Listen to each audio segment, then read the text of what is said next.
ಇದುವರೆಗೂ ಕೂಡ ಶಾಲಾ ಶಿಕ್ಷಣ ಮತ್ತು ಸಾಕ್ಷರತೆ ಇಲಾಖೆಯಲ್ಲಿ ಎಷ್ಟೆಷ್ಟು ಹುದ್ದೆಗಳು ಖಾಲಿ ಇದೆ ಅನ್ನೋದನ್ನ ನೋಡಿದ್ವಿ. ಎ ಗ್ರೇಡ್ ಆಗಿರಬಹುದು, ಬಿ ಗ್ರೇಡ್ ಆಗಿರಬಹುದು, ಸಿ ಗ್ರೇಡ್ ಆಗಿರಬಹುದು, ಹಾಗೆ ಡಿ ಗ್ರೇಡ್ ಆಗಿರಬಹುದು. ಈ ಇಲಾಖಾವಾರು ಎಷ್ಟೆಲ್ಲ ಹುದ್ದೆಗಳು ಖಾಲಿ ಇದೆ ಅನ್ನೋದನ್ನ. ಇನ್ನು ರಾಜ್ಯ ಆರೋಗ್ಯ ಮತ್ತು ವೈದ್ಯಕೀಯ ಶಿಕ್ಷಣ ಇಲಾಖೆಗೆ ಅನಾರೋಗ್ಯ ಕಾಡ್ತಾ ಇದೆ. ರಾಜ್ಯ ಆರೋಗ್ಯ ಮತ್ತು ವೈದ್ಯಕೀಯ ಇಲಾಖೆಯಲ್ಲೂ ಕೂಡ ಹುದ್ದೆಗಳು ಖಾಲಿ ಇದೆ. ಎಷ್ಟು ಹುದ್ದೆಗಳು ಖಾಲಿ ಇದೆ ಅನ್ನೋದನ್ನ ನೋಡ್ತಾ ಹೋಗೋಣ.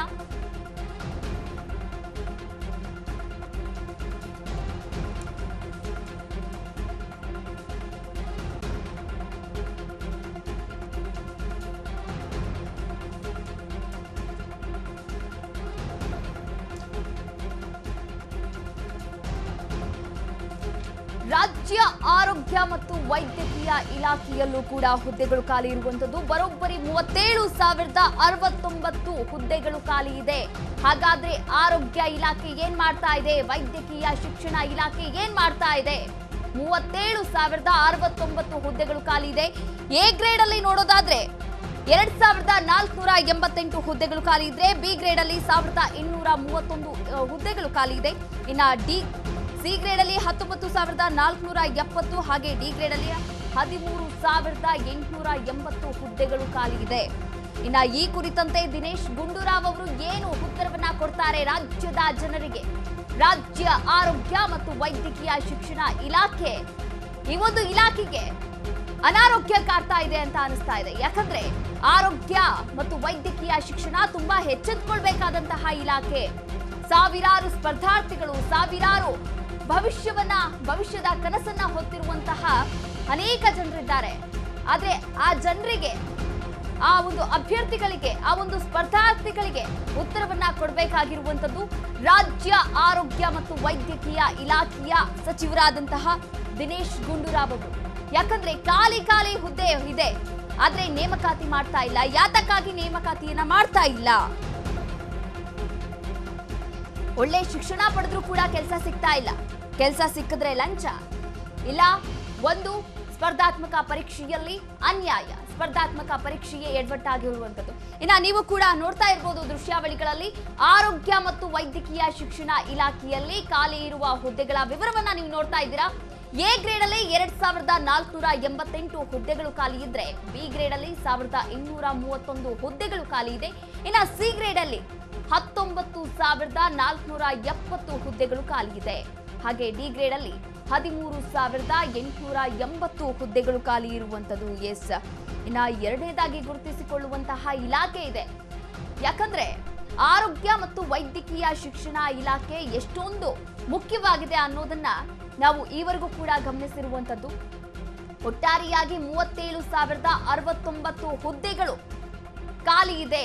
ಆದ್ರೆ ಹುದ್ದೆಗಳ ಭರ್ತಿಗೆ ಯಾವ ಅಡ್ಡಿ ಆತಂಕ ಎದುರಾಗಿರುವಂತದ್ದು ರಾಜ್ಯ ಕಾಂಗ್ರೆಸ್ ಸರ್ಕಾರಕ್ಕೆ? ಬರೀ ನಾವು ರಾಜ್ಯ ಕಾಂಗ್ರೆಸ್ ಸರ್ಕಾರ ಅಂದ್ರೆ ನಿಜಕ್ಕೂ ಕೂಡ ತಪ್ಪಾಗುತ್ತೆ. ಯಾಕಂದ್ರೆ ಈ ಹಿಂದೆ ಬಂದಂತಹ ಬಿಜೆಪಿ ಸರ್ಕಾರ ಇರಬಹುದು, ಈ ಹಿಂದೆ ಆಳಿದಂತಹ ಜೆಡಿಎಸ್ ಸರ್ಕಾರ ಇರಬಹುದು, ಆ ಸರ್ಕಾರಗಳು ಏನ್ ಮಾಡಿದ್ವು ಎನ್ನುವ ಪ್ರಶ್ನೆಗಳು ಕೂಡ ಇಲ್ಲಿ ಕೇಳುತ್ತೆ. ಯಾಕಂದ್ರೆ ಇನ್ನ ರಾಜ್ಯ ಆರೋಗ್ಯ ಮತ್ತು ವೈದ್ಯಕೀಯ ಶಿಕ್ಷಣ ಇಲಾಖೆಗೆ ಅನಾರೋಗ್ಯ ಕಾಡ್ತಾ ಇದೆಯೇ ಎನ್ನುವ ಪ್ರಶ್ನೆ ಇಲ್ಲಿ ಎದುರಾಗ್ತಾ ಇರುವಂತದ್ದು. ಮಹೇಶ್ ಅವರೇ, ಎಸ್, ಈ ಬಗ್ಗೆ ಹೇಳೋದಾದ್ರೆ ಮುಖ್ಯವಾಗಿ ಆರೋಗ್ಯವೇ ಭಾಗ್ಯ ಅಂತಾರೆ, ಬಟ್ ನಮಗೆ ದೌರ್ಭಾಗ್ಯ ಆಗಿರುವಂಥದ್ದು ಸರ್ಕಾರದಿಂದ. ಖಂಡಿತ. ಯಾಕೆ ಅಂತ ಹೇಳಿದ್ರೆ, ನಾವು ಆರೋಗ್ಯ ಇಲಾಖೆಗೆ ಸಂಬಂಧಪಟ್ಟಂತೆ ಮಾತನಾಡೋದಾದ್ರೆ ಒಂದಿಷ್ಟು ಎಕ್ಸಾಂಪಲ್ಸ್ ಅನ್ನ ಕೊಡ್ಬೋದು ದುರ್ಗದ. ಯಾಕಂತ ಹೇಳಿದ್ರೆ, ಈ ಕೊರೋನಾ ಸಂದರ್ಭದಲ್ಲಿ ಅತಿ ಹೆಚ್ಚು ಸಾವು ಸಂಭವಿಸಿದ ಕಾರಣ ಏನಪ್ಪಾ ಅಂತ ಹೇಳಿದ್ರೆ, ಮೇಂಟೈನ್ ಮಾಡ್ಲಿಕ್ಕಾಗಿಲ್ಲ. ಆಸ್ಪತ್ರೆಗಳಿಗೆ ಬರ್ತಾ ಇದ್ದಂತ ರೋಗಿಗಳು ಬರ್ತಾ ಇದ್ರು, ಹೆಚ್ಚಿನ ಪ್ರಮಾಣದಲ್ಲಿ ರೋಗಿಗಳು ಬರ್ತಾ ಇದ್ರು.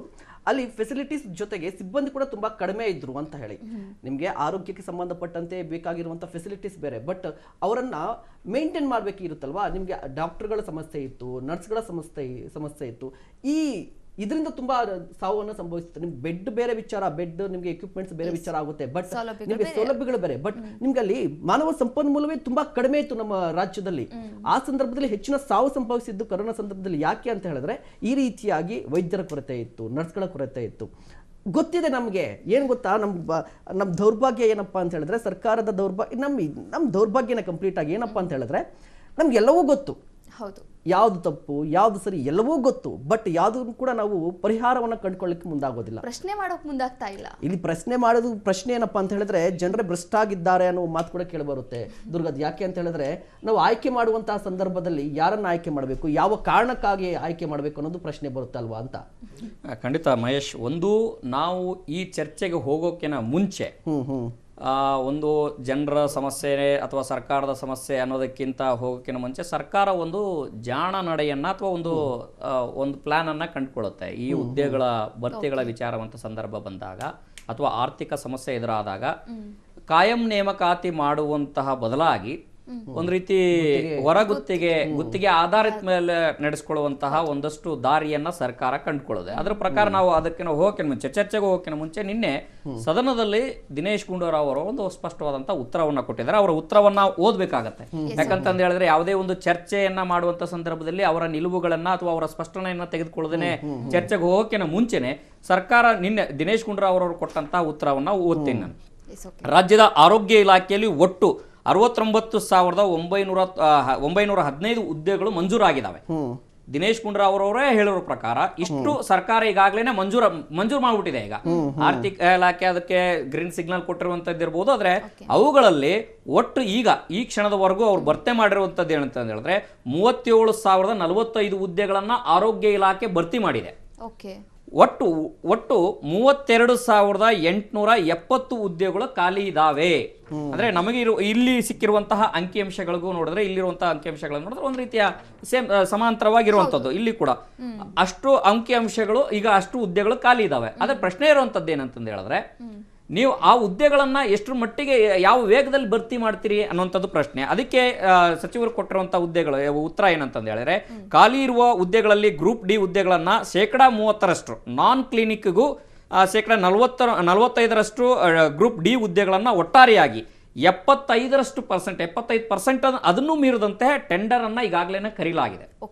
ಅಂದ್ರೆ ಸರ್ಕಾರ ರಚನೆ ಆಗಿ 19 ತಿಂಗಳಾಗಿದೆ. 19 ತಿಂಗಳು ಸರ್ಕಾರ ಏನ್ ಮಾಡ್ತು? ಒಂದು ಪ್ರಾರಂಭದಲ್ಲಿ ಗ್ಯಾರಂಟಿಗಳ ಅಬ್ಬರವನ್ನ ಮಾಡ್ತು. ನಾವು ಗ್ಯಾರಂಟಿಗಳನ್ನ ಕೊಟ್ಟಿದ್ದೇವೆ, ಇದರಿಂದ ಜನರಿಗೆ ಅನುಕೂಲ ಆಯ್ತು. ಜನರಿಗೆ ಅನುಕೂಲನೂ ಆಗಿದೆ, ಸೇಮ್ ಟೈಮ್ ಅನಾನುಕೂಲನೂ ಆಗಿದೆ.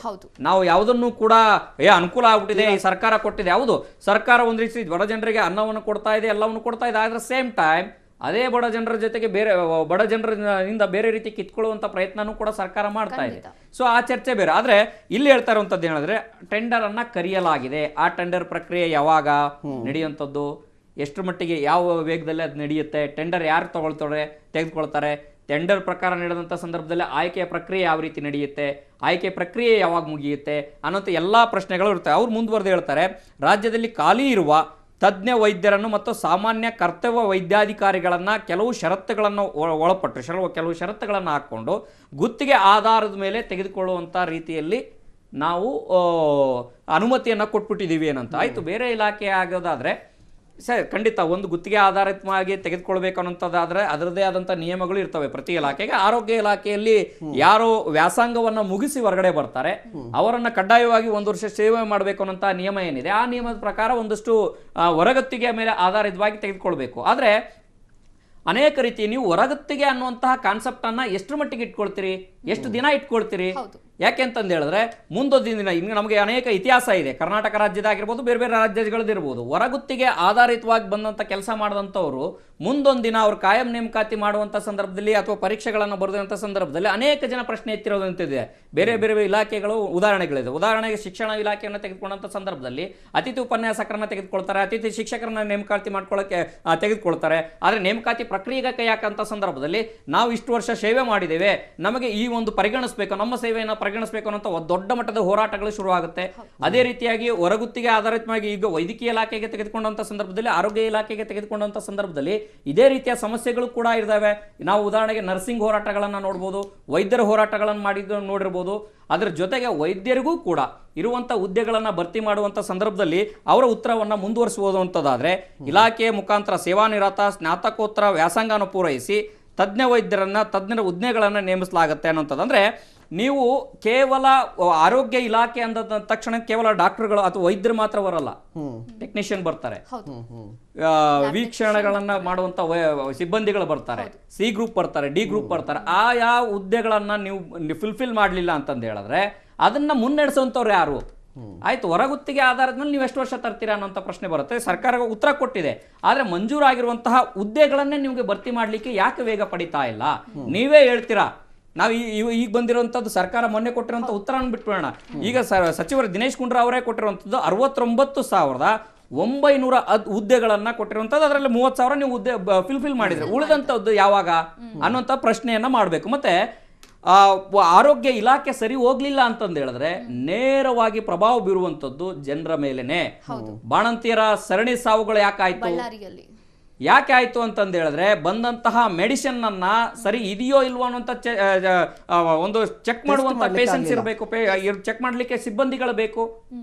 ಕಡಿಮೆ ಸಿಬ್ಬಂದಿಗಳಿದ್ದಂಥ ಸಂದರ್ಭದಲ್ಲಿ ಸಹಜವಾಗಿ ಆ ಕೆಲಸದ ಒತ್ತಡಗಳು ಬಿದ್ದಂಥ ಸಂದರ್ಭದಲ್ಲಿ ಅವ್ರ ಕಣ್ಣಿಗೆ ಯಾವ್ದು ಕಾಣುತ್ತೆ ಅದನ್ನಷ್ಟೇ ಮಾಡ್ತಾ ಹೋಗ್ತಾರೆ ಹೊರತು ಅದನ್ನ ಪರೀಕ್ಷೆ ಮಾಡುವಂಥ ಕೆಲಸಗಳನ್ನ ಮಾಡಲಿಕ್ಕೆ ಎಲ್ಲೋ ಒಂದು ಕಡೆಗೆ ಆಗೋದಿಲ್ಲ ಅನ್ನುವಂಥ ಚರ್ಚೆಗಳಿದಾವೆ. ಹಾಗಾಗಿ ಆರೋಗ್ಯ ಇಲಾಖೆ ಸರಿ ಹೋಗ್ಬೇಕು ಅನ್ನೋಂಥದ್ದಾದ್ರೆ ಅಥವಾ ಈ ರಾಜ್ಯ ಸರಿ ಹೋಗ್ಬೇಕು ಅಂತಂದು ಹೇಳಿದ್ರೆ ಒಂದು ಶಿಕ್ಷಣ ಇಲಾಖೆ, ಎರಡನೇದು ಆರೋಗ್ಯ ಇಲಾಖೆ. ಈ ಎರಡು ಇಲಾಖೆಗಳು ಮೇಜರ್ ಆಗಿ ರಿಪೇರಿ ಆಗಲೇಬೇಕು. ಅದರಲ್ಲಿ ಎರಡು ಮಾತಿಲ್ಲ. ಯಾಕೆಂತಂದು ಹೇಳಿದ್ರೆ ಆಗದೆ ಹೋದ್ರೂ ಕೂಡ, ಯಾಕಂದ್ರೆ ಶಿಕ್ಷಣವನ್ನು ಪಾಠ ಮಾಡಲಿಕ್ಕೆ ಶಿಕ್ಷಕರೇ ಆಗಬೇಕು. ಶಿಕ್ಷಕರನ್ನು ಬಿಟ್ಟು ಬೇರೆ ಯಾರನ್ನೋ ಹೊರಗಡೆ ಕರ್ಕೊಂಡ್ಬಂದು ನೀವು ಪಾಠ ಮಾಡಿಸ್ತೀರಿ ಅಂತಂದು ಹೇಳಿದ್ರೆ ಅದು ಪ್ರಮಾಣ ಸಕ್ಸಸ್ ಆದ್ರೂ ಕೂಡ ಅದ್ರ ಪ್ರಮಾಣ ಕಡಿಮೆ ಇರುತ್ತೆ. ಅದೇ ರೀತಿಯಾಗಿ ವೈದ್ಯಕೀಯ ವಿಚಾರ ಅಂತ ಬಂದಂಥ ಸಂದರ್ಭದಲ್ಲಿ ಅದೇ ಓದಂತಹ ವೈದ್ಯಕೀಯ ಶಿಕ್ಷಣವನ್ನು ಓದಿರುವಂತಹ ಮೆಡಿಕಲ್ ಅನ್ನು ಓದಿರುವಂತಹ ವಿದ್ಯಾರ್ಥಿಗಳನ್ನ ಕರೆದುಕೊಂಡು ಬಂದು ಅನೇಕ ಜನ ಇದ್ದಾರೆ. ವರ್ಷಕ್ಕೆ ಲಕ್ಷಾಂತರ ಜನ ಓದಿ ಹೊರಗಡೆ ಬರ್ತಾರೆ. ಸೊ ಅವರು ಖಾಸಗಿ ಕಡೆ ಹೋಗೋದ್ರ ಬದಲಾಗಿ ಸರ್ಕಾರದತ್ತ ಮುಖ ಮಾಡಲಿಕ್ಕೆ ಸರ್ಕಾರ ಅವಕಾಶ ಮಾಡಿಕೊಡ್ಬೇಕು. ಎಸ್ ದುರ್ಗದ ಈ ಬಗ್ಗೆ ಇನ್ನಷ್ಟು ಮಾತಾಡ್ತಾ ಹೋಗೋಣ.